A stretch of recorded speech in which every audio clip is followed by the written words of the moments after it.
Sindhu Bhairavi new promo. சிந்து வந்து பைரவ் கிட்ட மறுபடியும் வந்து அட்வைஸ் பண்ணிட்டு போகிறாங்க. பைரவி வேலைக்கு போகிற விஷயத்தை பற்றி மறந்துட்டு சரியா, அதை பற்றி நீ யோசிக்காதன்றாங்க. இங்கே பாரு சிந்து, நீ இப்படி பேசிட்டு இருந்துன்னு வச்சுக்கோங்க, எனக்கு கெட்ட கோவம் வந்துடும்ன்றாங்க.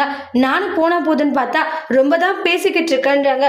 எனக்கு தான் வந்து இதில் கொஞ்சம் கூட விருப்பம் இல்லைன்னு சொல்கிறேன்ல, அதுக்கப்புறமா இப்படியே வந்து சொல்லிக்கிட்டு இருந்தால் எப்படி சொல்லுன்றாங்க.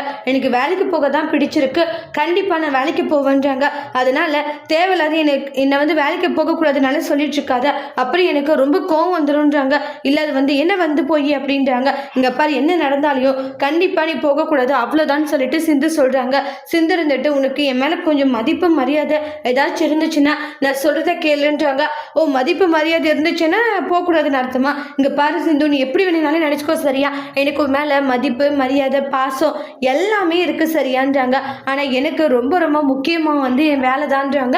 ஃபஸ்ட்டு என்னுடைய வேலையை மட்டும்தான் பார்ப்பேன். ஏன்னா சின்ன வயசுலேருந்து என்னுடைய வேலைக்காக நான் ரொம்ப கஷ்டப்பட்டு இருக்கேன். அதனால் அந்த வேலைக்கு போகணும். நீ அடுத்தவங்களுக்காக அந்த வேலையை விட சொன்னால் என்னால் விட முடியாது, என்னை மன்னிச்சிரு சிந்துன்னு பைரவி சொல்கிறாங்க. அதை கேட்ட உடனே சிந்து ஃபீல் ஆகுறாங்க. அடுத்து என்ன நடக்க போது? பைரவி வேலைக்கு போக போகிறாங்களா, சிந்து எப்படி அதை தடுக்க போகிறாங்க அப்படின்றத நெக்ஸ்ட் ப்ரோமோவில் வெயிட் பண்ணி பார்க்கலாம். தேங்க்யூ.